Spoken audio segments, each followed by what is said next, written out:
What's up everybody, it's Nick here, and today I'm going to be talking about how to make YouTube videos. Now this is going to be a little series with me starting. I'm going to be talking about actually coming up with a video idea. Then I'll move on to more like filming, like lighting, audio, things like that. And then I'll move more into the editing and then actually posting on the YouTube platform in the end. Let's get into it. So making YouTube videos and coming up with video ideas is very important to organize your thoughts. If you don't organize your thoughts, if a video idea randomly pops in your mind, you don't write it down, chances are when you get back to actually start writing the script or actually even making the video, you're not going to remember what it was, so you're going to be thinking, well, what was that amazing idea I had out there on some awesome mountain, but I didn't write it down on my phone or on a little piece of paper, and then you won't actually be able to make the video that you were imagining in your mind. And my favorite way to organize my thoughts is either write them down in my notes app on my phone, or if I have a piece of paper with me, or if I'm near my laptop, I'll write it down in the text edit app and move that document into the corresponding folder for that video. That way I can find that folder exactly where it is, I can get that document right up and just start editing the script of the video. I believe that having a clear path into your thought process when making videos is very crucial. So that way the video that you imagine in your mind can be as close as possible to the end product. And that video in your mind, chances are, is a great video if you really wanted to write down the idea.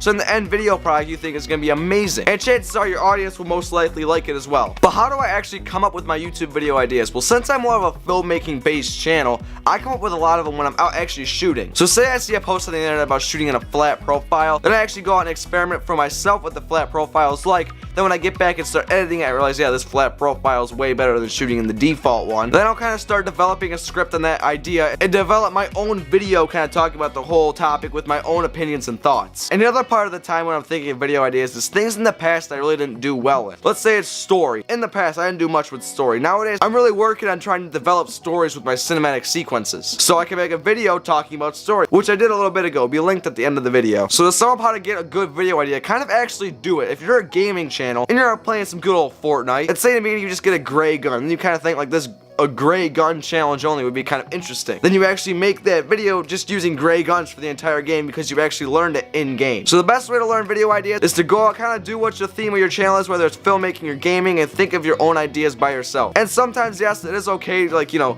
get a couple things from other YouTubers and put your own opinions on the whole topic. And that kind of leads into the copying point of the video. Copying, it's not as big as an issue as some people make it seem. There's a difference between copying and being inspired. Basically, copying is where you just steal the video from another person. Let's say you see a bunch of YouTubers doing the one chest challenge and you decide, yeah, I'll do it, and basically do the exact same thing they do. Now I understand it's kind of borderline copying, some people will say, but if you directly steal the idea from them and don't put your own kind of little twist on it, then I consider that copying personally. But say you take like a very broad idea, let's say color correction, and you make your own in-depth video about your personal preferences, your process, your own thoughts about the topic, that's different because you're developing your own video about the topic instead of stealing some other guy's video where you say the exact same things they do about color correction. Alright, so this is something that I'm kind of encountering right now while filming this video, is that certain ideas I don't really think are working, but in reality they kind of fit the whole theme of it. I'm just not realizing it. So I kind of want to touch on this a little bit. Basically, if you have an idea that you think isn't the best, but it's still kind of helpful, in reality there's a pretty high chance that that idea will help a certain group of people extremely well. There's actually a chance that it's a really good video idea, but you just don't really see it because, you know, let's say the footage isn't the best. In my case, it's because I'm stuttering a lot. You know, this is the first time I've actually recorded like a studio video in a while. And this one idea I'm just kind of stuck on. I can't figure out how to word it properly.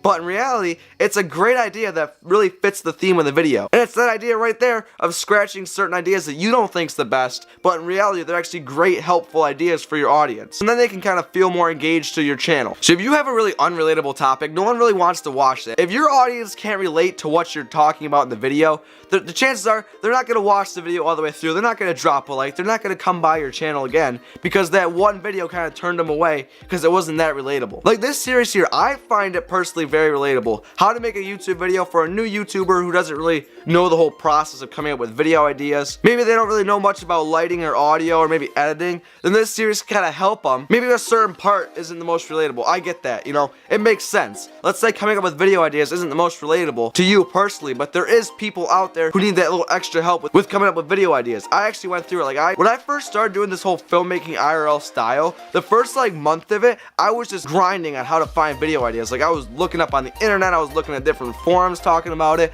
I was watching videos on how to actually come up with a decent idea for your channel. It's not the easiest thing in the world, and it does take some time. That's kind of the reason why there's like a week space between the videos. That's why I'm not posting like every other day, because video ideas are hard to come by. And I'm actually kind of in a little creative rut right now. I haven't had many ideas flowing. Like I thought of this series And I was like, yes, that's amazing, because I've seen a bunch of new YouTubers coming in, and they don't really know too much about the whole video making process, so I kind of stepped in to help them a little bit. And I feel like being a smaller channel is kind of a little bit more relatable, because we're almost on the same level. I'm just like that tiny bit bigger. And once you grow in your channel, you will know what your audience is kind of expecting of you. You'll get more engagement with your audience, and they'll tell you what they want you to make a video on. And then they'll come back, watch the video, potentially subscribe, and it just keeps rolling and rolling in there until you grow your channel into something massive. Like, that's me right now. I don't get that many comments about what to make a video about. I just kind of have to guess what you guys are wanting me to make. I kind of see what's trending on the filmmaking page, and then I kind of manipulate their ideas into my own, kind of like the whole copying thing I talked about. I bring up my own points about certain topics, like color grading. That's a super universal topic. There's thousands and thousands and thousands of videos about it, but I kind of gave my own little spiel about color grading. And in case you haven't been able to tell with this whole video, content is the most important part of your video. As I said, relatable content's very important, because then your audience kind of feel like they are part of it,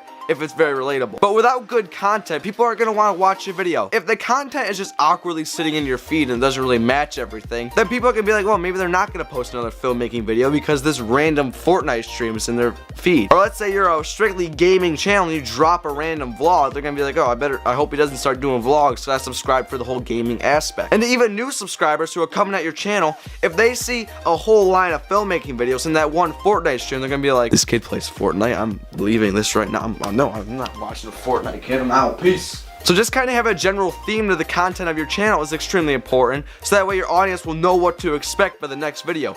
They won't be guessing, oh, will they post a Fortnite stream today, or will it be another filmmaking video? Who knows, he might even drop a Minecraft video for all I know. Can we get S in chat for the old Minecraft videos, because like they were, no. But that's it for me, guys. Thank you all for watching. Let me know down in the comments below if this kind of helped you a little bit. Let me know your thoughts on this series. The next part of this series, I'll be talking about lighting and audio, kind of little things you can do if you're a beginner, maybe if you have a little bit gear, right down to the bare bones with a phone. But thank you all for watching. I will see you guys in the next video. Make sure to like and subscribe if you are new. I will see you guys next time. Peace out.